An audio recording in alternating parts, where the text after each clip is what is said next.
pour parler parité internationale. Et pour cela, je laisse la place à Christina Balanos, qui est journaliste et qui va animer cette table ronde.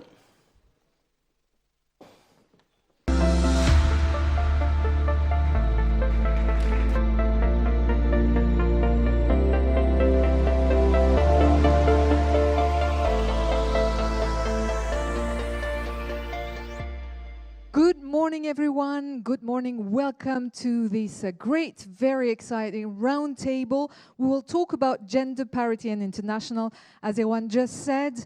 And I'm pleased to welcome very, very interesting and selected speakers. Please welcome Gabriela Ramos, Sandra Esquiva Hesse, Sara Dalmasso, Junior Mbuyi, Cécile Thuy, and Thibaut Lepingle.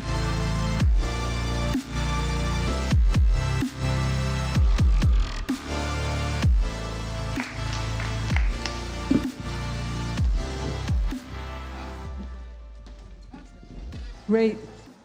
I can see not everybody has a microphone, but we will pass on the microphone to one another. So let me just very briefly introduce this topic, which is a very interesting topic. In 2023, we shouldn't be talking about gender parity, but it's the case. It shouldn't be an issue. Laws, actions make things go forward, obviously, but we still have to do a lot. According to Equilib Global Report released in March 2023, France seems to be at the highest score country for gender equality, specifically, I insist, specifically in large companies. So we can see that in large companies things are done, but it is actually at the 5th position according to the World Economic Forum using either criterion. Also, there is a long way to go. We know, again, and we have to discover now some actions that are done from multinational companies and also from organizations who are really looking to accelerate gender equality. So let me very briefly introduce each one of you, and I will then pass on. I'd like to start with you, our special guest today, Gabriela Ramos. You are, just to introduce everyone, Assistant Director General for Social and Human Sciences at the UNESCO. Sandra Esquiva Hesse, you are President of International Women's Forum France. We shouldn't be introducing you anymore because everybody should know you. Sara Dalmasso, Senior VP and General Manager International of Omnicell. Junior Mbuyi, Founder and CEO of GPG Consulting Partners. Sorry, Cécile, I'm coming to you. Cécile, I didn't see the order. Cécile Thuy, you are Senior Vice President, Customer and Engagement. And Thibaut Lepingle, CEO, Managing Director at Setec International. So let us start with you, Gabriela Ramos. As everybody knows, you are really engaged to make things progress in terms of gender equality. And as we all know also, COVID-19 pandemic has accelerated a global digital and data-driven transformation with digital technologies everywhere. They are being leveraged for work, for leisure, for learning. So let me ask you a first question. As we talk about digital revolution, because it is a digital revolution, how UNESCO is promoting women's representation, particularly in terms of AI and high-tech sector in general? Well, thank you. Thank you so much. It's great to be here at the Assises de la Parité. Merci pour l'invitation. Christine, I believe that this is the next frontier that is already with us, in which women underrepresentation is delivering a development, a technological development that is completely skewed. Only 22% of women participate in artificial intelligence developments. Only 12% are researchers, and very few are at the top level. 85% of AI developments are done by male-only teams. No wonder there is lack of representation, there's lack of participation, and therefore you don't exist because you're not in the data and you're not in the developments. What happens that you have a technological revolution that is really, really not inclusive regarding women. No wonder 133 systems that have been assessed, 40% of them show bias against women, and that's just the starting point. Therefore, first and foremost, what the UNESCO does, well, bring the alarm bell and say, hello, this technological revolution is not being inclusive and is producing very negative outcomes and impact for women.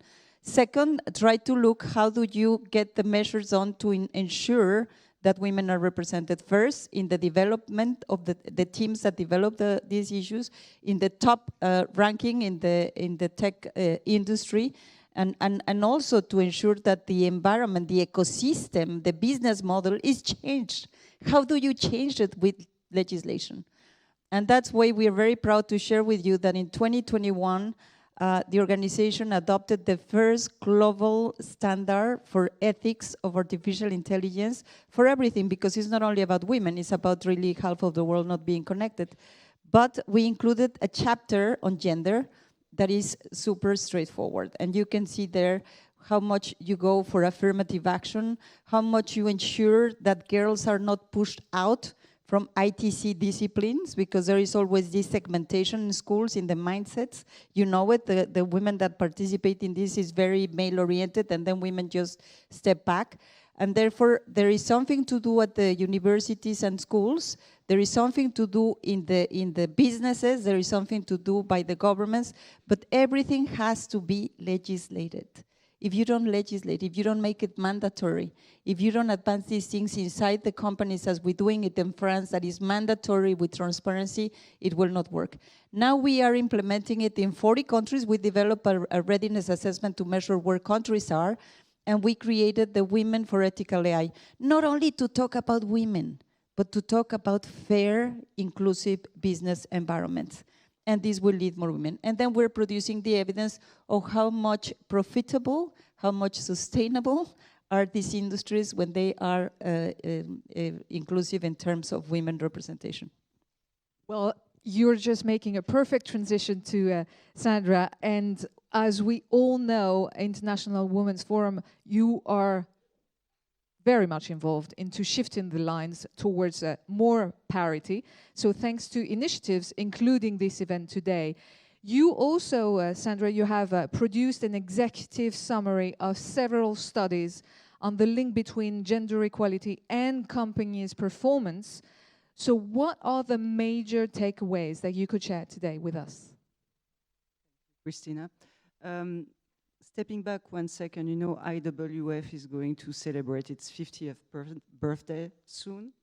So we have a long history of tracking record. You know, as solid female leaders, we have a lot of studies that are made available to us from the private sector, whether the BCG, McKinsey, from the academic sector, whether researcher teams at Harvard, NYU, Berkeley or Yale. And so we have a lot of data, solid data, on significant samples that show us the evidence of the impact of the diversity in not only the board, but also other level of executive decision within companies, whether large cap, small and mid cap.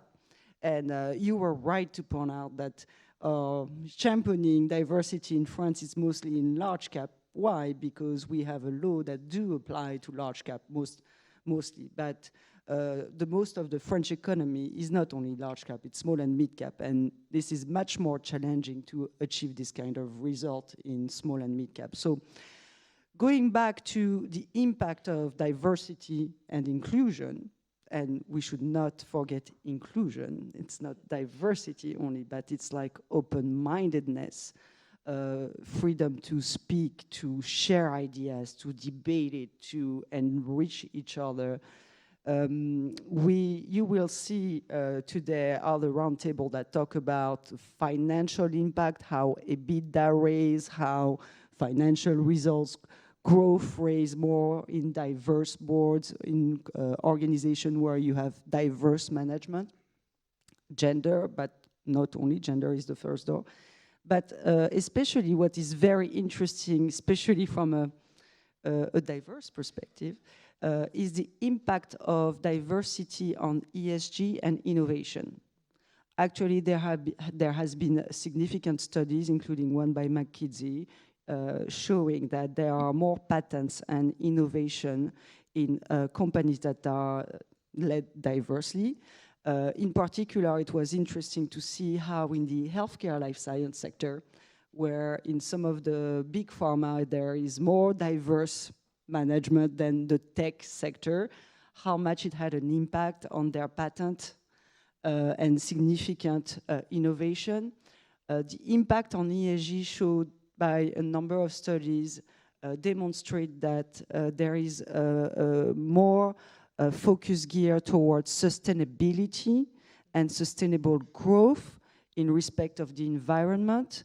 And at a time where we are talking a lot about well-being, the S in ESG as well, it's so funny how in a very diverse managed environment, there is more likelihood to reach retention of talents, maybe because also the talents recognize themselves more in diverse management, and not only young women recognizing themselves in women leaders. I'm managing myself a team, and I can tell you there are young men that are recognizing themselves more in my style of management than other managements. It's not a gender management really issue. It's a question of being diverse and offering these skills of diversity so that people do relate to other people. You cannot put the same people, the people with the same mindset in a place of decision. And that's what we're looking forward to with gender diversity. But again, it's not only gender, it's just main diverse, social, racial orientation, sexual orientation, whatever. And what about innovation? Do we actually have more innovation if we are gender balanced? In a few words. Definitely. It's funny how you see the headquarters of Apple, how they've built in circle, inspiring themselves of, antiquity buildings where, if you're in circle in the same playing field, you do collaborate, you do exchange. And the thing is that if you collaborate in the same playing field with diverse people, there's something of creation of idea, generation, stimulation, 1 + 1 = 3, that do happen. So that's what leaders should foster in the leadership of their groups and teams, is to encourage people, diverse people, to exchange together. And there are ways to do that, which is definitely not the vertical one or the pyramidal one. It's the circle one. So there are definitely a lot of assets actually promoting, if we have a diversity, gender equality, obviously it is better. It makes, actually, we make more business and we are innovating more. So let's see now how is the situation in some of the companies that we have today and what initiatives are taken with our speakers today. Let's move on to you, Sara, Dalmasso. Omnicell, just to give you an idea what it is, because you might not know it, it's an American multinational healthcare technology company headquartered in California, not very far maybe from Apple, who knows, not very far. And it is present obviously in 10 countries, along with France. Your company provides innovative pharmacy and medication management solutions for healthcare professionals and health system pursuing the autonomous pharmacy. So where do you stand now in terms of gender equality in your company? Thank you, Christina. So that is definitely a journey. We can't say we arrived or we're starting now. So if I just talk about France today, because I assume our audience today is mostly French, we know that with the INSEE is saying that there is 5% difference today still between men and women's salaries at all levels. However, what we try to do at Omnicell is we create job grade, meaning that even before we open a position, we are actually defining what are the skills, the competencies, and the capacity that are going to be needed for a given job in different locations in the world. But then we give a range of salary. So it has no impact whether you're a woman or a man, you're going to get the exact same salary. So we hire people at the same salary. We promote people at the same salary. Therefore, we are able to achieve a 91 over 100 score at the Professional Equality Index. Can we say that in France? When the average is usually, close to 86. So 91% out of it's Congratulations, actually that's pretty, a great pretty score. good one. Thank you. So that's where we are today. We obviously have more initiatives. Every time we want to hire someone, we must have a female candidate. We will not open a job, we will not hire if we cannot have in the panel of interviewees a female leader. I think that is actually driving the mindset in a different way. So that's kind of examples of what we're doing. Sorry. Great. No, bring closer the microphone. Oh, sorry. Yes, thank you. So what I understand is that you have been taking measures. Inclusion is also, as you said, to me, very important. So I think everybody shares that here also in the companies. You arrived in 2020. How are things evolving since then? What have you done? So when I joined Omnicell International, obviously I'm based in France, and I looked really at the population in France. So when I joined, we were a rather small company. We were about 60 people, and we were only 6 women, including myself and including an intern. So basic ratio, less than 10%, including an intern. Very, very small. Today, 3 years later, because tomorrow I'm going to celebrate my 3 years in the company. We are 36% of women and 23% in leadership roles. So I think I'm pretty proud of what we achieved as a group. And I think it was not only myself. Of course, I drove that from my heart and guts. But also, I think all the leadership in Omnicell globally, but also in France, is actually understanding the details that you just gave, Sandra, is the more diverse we're going to be at all levels of the company, the better impact we're going to have on sustainable growth, but also profitable growth. And I think, the numbers speaks for itself. That's great. Thank you. Thank you. Great initiatives and actually great results to start with. Thank you. You will celebrate with champagne. Yes, your 3 sure. years. We will. Thank you very much. I'll move then now to Setec. Setec is a multidisciplinary engineering group. For you on the side, Thierry, so that everybody will recognize you. You design and support projects in infrastructure, transport, buildings, urban development, industry, energy and environment. Also present in several continents. Setec Group has 3,500 people from 70 nationalities, again, very diverse. 35% are women compared to 31 actually in the industry as a whole. And you are also present, as I was saying, in Europe, Africa, the Middle East, North and Latin America.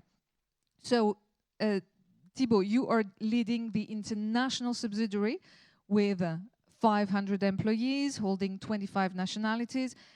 Is there definitely,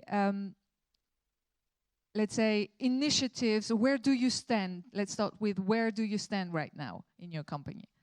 First, Setec International inside the group, the company where 60% of its revenue is about projects outside. And we got also a percentage of women different from the group and from the industry, higher than the group and the industry.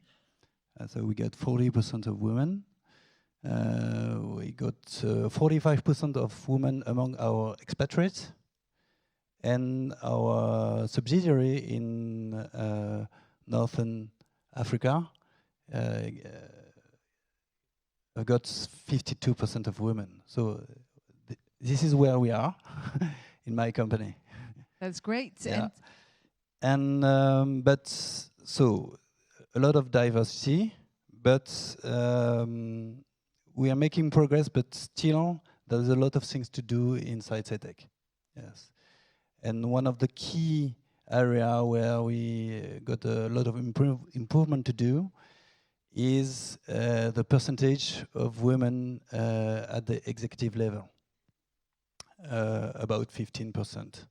Yeah. But obviously we do benefit from some role models inside the group. For example, Anna Shaw, who is here, and who will participate to a panel this afternoon inside the Assis. Has joined recently the group, and she contributes to change the view of ourselves when she joins the group. So we need more women actually at Yeah. executive positions. Exactly. And another example is that the youngest CEO of the subsidiary of Setec is a woman. And among the CEO women, we got the CEO woman of one of our subsidiary who has just received the Légion d'honneur for her outstanding commitment about the progress of the geotechnical field and the profession of the geotechnician.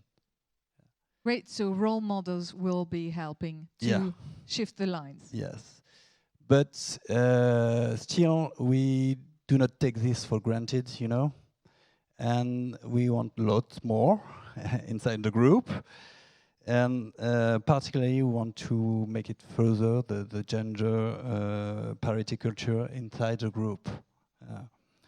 So we are building it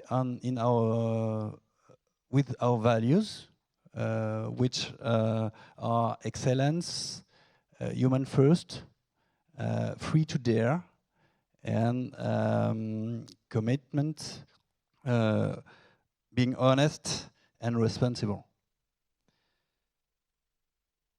So we are conducting a lot of actions inside the group with two main goals. The first one is to raise the awareness of at the executive level. And the second one is to create the condition for everyone, including women, to speak out. Among our action, there is a signature of the Charter for Diversity, which obviously includes commitments about recruitment, remuneration, quality, work-life quality, and executive positions, of course. And moreover, we are pushing, for two things. First is training the senior management, executive management level to understand more the gender diversity issues, to make them part of the solution, of course. And the second one is we push and to share a lot of examples with female managers or female engineers inside the company. Great, I'll come back to you to share with us later some feedback, some experiences that you have been living in the initiatives. So let's move on now to RATP Dev.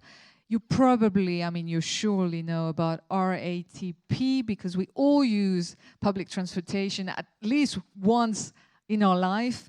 But you might not know what RATP Dev is. It is a private subsidiary which operates metro, bus, and tram networks all over the world. In other words, everywhere except Paris. Cécile, yes, exactly. Cécile Tuile, you are among a team of 24,000 people responsible for more than 100 transport networks in 15 countries. I was myself very surprised that RATP had such a large impact outside globally, which you consider to be a French role model company. Why? Well, thank you for the introduction. First of all, yes, I'm very proud of what the RATP Group does, but there is way to go. So in terms of pride, ExCom is at parity. We have 37% of women in senior managers, and we score 100 in the Professional Equality Index. But Okay, Fantastic. congratulations. but this is mostly due to France. Because if we look across the world, across our businesses, then women are about 21.2% of our workforce, which is slightly better than public transit overall, which is 20%. And if you think of metro and bus drivers, then it's 10%. So what is interesting is that the public transit industry, just like other service industries, has been upended by the Great Resignation and other such trends. And so in order to meet our hiring goals, which are in fact our service commitments to all of you and to cities, then we need to widen the net. So it's actually a blessing in disguise for gender equality, because we now need to bring in men without heavy-duty vehicle driver's licenses and women. But that requires, and you mentioned it, a complete overhaul of our sourcing habits, hiring practices, and quality of life at work conditions. So what are the initiatives how do you work on gender equality? Well, when you talk of reversing such a long-time trend, I believe there's push and there's pull. So the push will come from our corporate social responsibility strategy. We basically, just to explain, in the public transport business models, basically cities own the workforce and own the assets. So we can't just force through change on a workforce that we don't own. So what we have designed or defined is a certain number of stakes that we believe are material and where we can all improve collectively and continuously across the world. And one of them is gender equality. And that means that every single network, whatever its size, whatever its geography, whatever its culture, and whatever its contract, is expected to improve gender equality. So that's the push. And as for the pool, we're back to what we're talking about, widening the net, and we partner with a lot of local associations to bring in, let's say, inclusion or people, not just women, who are removed from work. And also there's a lot of work to do on quality of life at work conditions.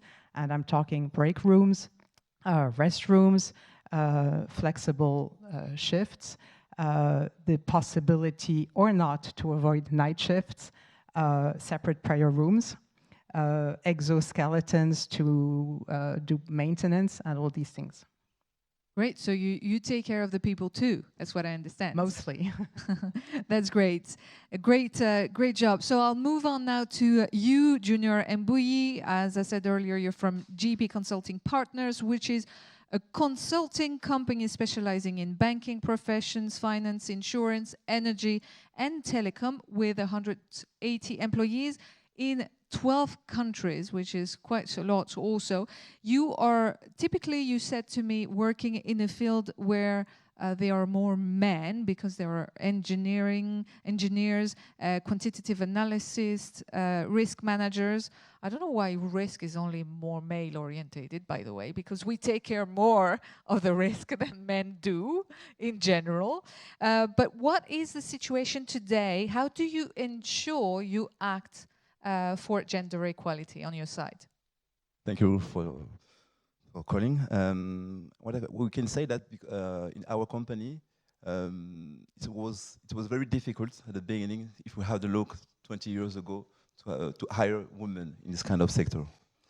And we noticed during the last 10 years, there is many incentive to push women to integrate this kind of sector. And also we have the support of our clients who want also to hire many women. So for example, in our cases, when we respond to a request of a client, we try to integrate in our teams a woman, on the task force, because it's really important to have many multicultural teams and diversity as well. But we are facing to some difficulties as well in some regions where we are based, for example, in India or in UAE, because we have to take into account social and cultural aspects, because hiring women working with men is quite difficult to put them on the same place. The policy of the company is to push it to try to have a management team composed by a man and woman. This is our model. And with that, we succeed to have the support of the teams, and we try to create positive effects for the company. So what do you do actually in some countries that probably they're not the best in class in terms of gender equality? How do they react when you put women at certain positions? I can give you, share with you some examples. For example, in India, where we are based in Chennai, a couple of years ago, we have hired a woman with an engineer background. She was in charge of a team of 7 full-stack developers. And after a few weeks of work, she called us and she decided to not come back at work. It was a big issue. So what we do, we go with one of my women managers based in Geneva. We go to Chennai to meet her and to listen what is the explanation. And after that, we noticed she told us that she has an issue with the husband, because the husband was not agree that she works and managing a team of men. So we do trainees formation, and this formation are hired by women as well. And after a few months, we explained that we're a company which was in the growth, and we have hired 3 more women with a managing position, and other men as well. And thanks to that, which we try to explain the methodology, the culture of the company, but it's not easy, but the social and cultural aspects are really important in this kind of country. I think when a company decided to be based in such countries, they need to take into account the cultural and social aspects. It's really important. That is a great point that you're mentioning, because sometimes we come and impose our culture in certain countries. And on the contrary, what you're saying is that understanding the culture and adapting to the culture, hand in hand, everyone manages to go forward. So great job. What about you, Thierry? Thibaut, sorry. We know that in your case, in certain countries, or probably also in general in the industry you are in, you have some women that are having some positions and go abroad. What type of feedback or experience have you had? I would like to share with you a very recent experience, which obviously I've opened my mind about women abroad and sending women abroad. I would like to tell you the story of Sephora. Sephora is a young female engineer in my company, who went by herself on a mission of supervision of works in the Antarctic island of Amsterdam. So, just to put the thing in place, we won a contract where we have to design the whole of the Amsterdam island. And obviously, we've done so in the summer 2022. And then in the contract, we have to follow the works during 1 month, the duration of the works, in the Îles d'Amsterdam. But the challenge was that it's very difficult to go there. It takes 2 weeks, as you said. Yes, 2 weeks to go somewhere. I didn't know that. More still than that, though. because you have to go to Réunion Island, and then you got to take about 3 weeks to go to the 3 weeks and 2 weeks back. And so you can imagine one of the challenge is the lack of privacy in the boat. Very hard living conditions in the boat and on the island, and more of that. We know that during some works we have often unexpected construction condition, so we have to take this and to handle this. But Sephora did.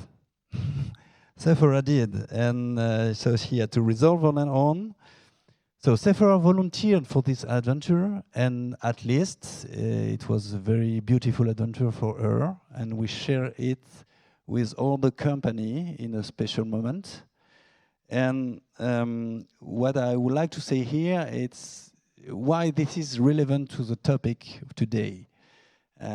Because I think that's one of the main obstacle for making women progress in my company is the self-censorship. Yes, at two levels. The management first, but also the people themselves, the women themselves. And you dared actually to send her. Yeah, so you made a step forward for that. In that case, we asked for volunteers inside the company, and it's very fortunate that Sephora raised his hand, because I must admit, I must confess as her CEO that I would not have thought of her, in fact. And at least it was a very successful experience. I think it's an example for numerous women employees of my company. And of course, Sephora is ready to do it again. Fantastic. I think we can give a great applause to that, because that's... And you're ready to hire actually other women to go there. In missions where you wouldn't imagine women going. Yes, in fact, the constructions, we changed some things and we have to go back. So, yes. Great. Great. I'll move on back to you, Cécile. Can you share with us also some of the experiences very shortly, because I can see the countdown going very fast, but some experiences in some countries which, again, are probably not very moving very much forward to gender equality yet. Yes, so I'd like to share, as you pointed out, a few extraordinary examples from countries you would not expect. So in Cairo, we have launched a dedicated hiring campaign, and we now boast Egypt's first ever women metro drivers. In Riyadh, we train specifically women, and we now boast Saudi Arabia's first ever women bus drivers. In Tuscany, our network partnered with a local association that supports women that are victims of domestic violence, so that to offer a training course for those who want, and to help them gain financial independence, and of course doing awareness programs across the workforce. And our absolute star is actually South Africa, where the network is at absolute parity. So you asked about the feedback and you asked about the feeling. I think if you saw the videos of these women, I'm thinking of Egypt, they are veiled, they have achieved something amazing, and they know that they are their generation's role model. That's fantastic. I think we can give a great round of applause for that too. I come back to you, Gabriela, as a representative of UNESCO, an international organization, and advisor to foreign governments. You have a broad view also on everything that is happening everywhere. So are there some initiatives that you could share with us that could be interesting to share here in France and probably do the same? Well, actually, I'm at awe by everything that I'm listening. I would just like to bottle all of your experiences, because it takes leadership And I think that this is a very important element. Leadership and leading by example is very important. And this can be replicated everywhere because it always takes, it's about humans. It's about us doing things to actually do something that I'm hearing from this table to is full the social norms.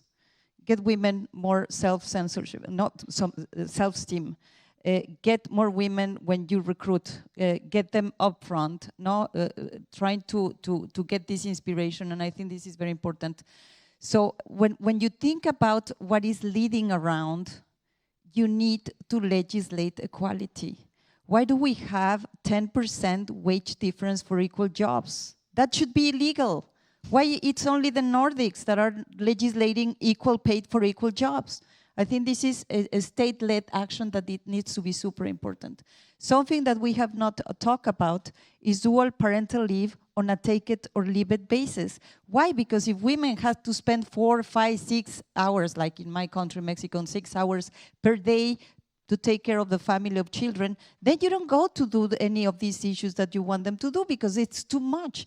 And therefore, how do we ensure that we rebalance the thing? So I'm very inspired for this conversation, and I think that there are very clear tools, as I said, dual parental leave, legislate equality, go for affirmative action, get into the nitty-gritty of the design, because you can have very nice laws, but then to get it down into the transparency, this is super important.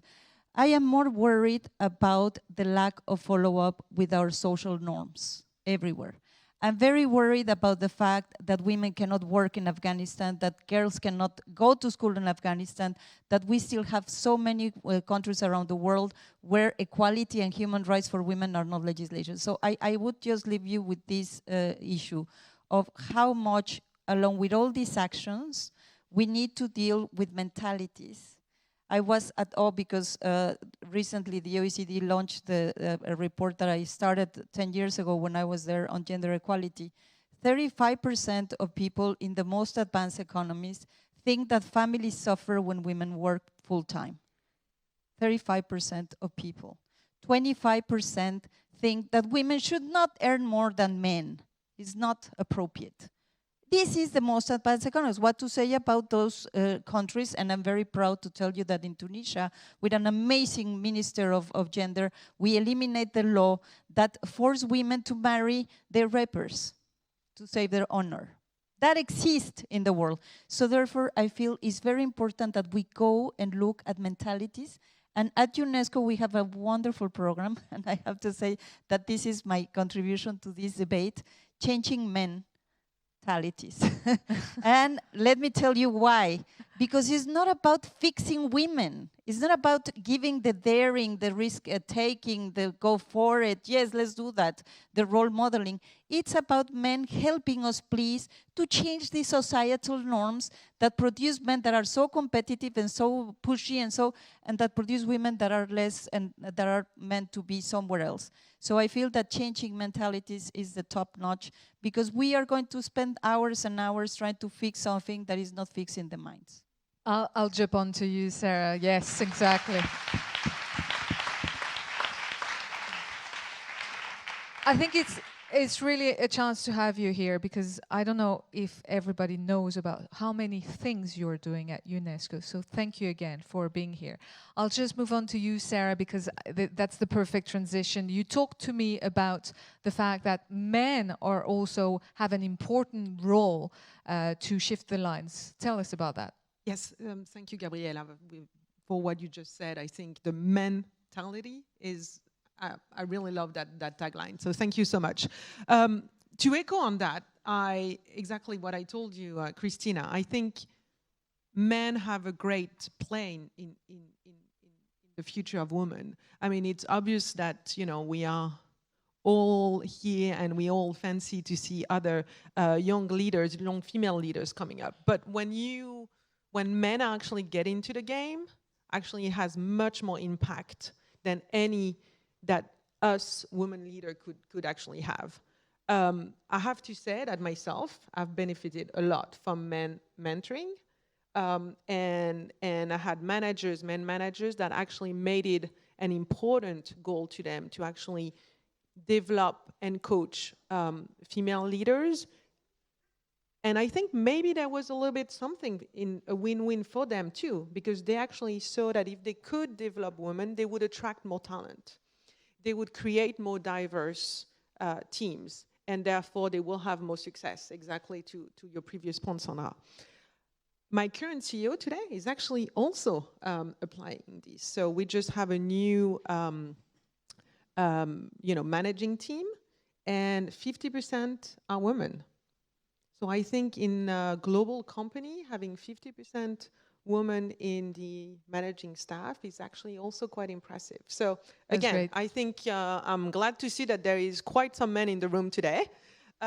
So I'll, push that little bit of a button to actually say that you definitely have a play there, and men should be our best ambassador. That doesn't mean that women should not be, of course, but I think there's something there. And they have also great benefits of gender parity, definitely. One last question, very brief one, because I know that it's important for you, Sandra. From your experience, to what extent to actually is according to you, gender equality, does it contribute to well-being also? C'est le bonheur. It's an aim, a goal, and a research to balance fulfilling life. It's about how you feel in equation in this world. I don't feel in equation with people who are all the same as me. I need my male partners, my people from diverse world. I love when the young are challenging me. I like the wisdom of the elderly. It's about balance. Fair equation in the universe. So we could go much deeper than that. I'm sorry to put a little bit of spirituality in this. It's important. But it is important to feel good about what you do. And when you do things right, and you know you're doing things right, and I feel today we are pushing the envelope together, and we are doing something right for us and for our children and grandchildren tomorrow, then that feels good. Great great round of applause. Thank you very much. Thank you to all of you. Thank you for these great messages that you share, these great insights. And all the best. Let's move on to parity, more parity every day. Thank you again. Parce qu'il n'est jamais trop tôt pour lutter contre les inégalités. Parce que le monde change et que les femmes aussi en sont les architectes. Parce que nous avons besoin de modèles inspirants pour atteindre les objectifs de parité. Pour que ce sujet n'en soit plus jamais un. Pour réussir cette transformation, il nous faut de l'ambition. Sur tous les sujets qui comptent, c'est à nous d'agir. Ensemble, faisons bouger les lignes.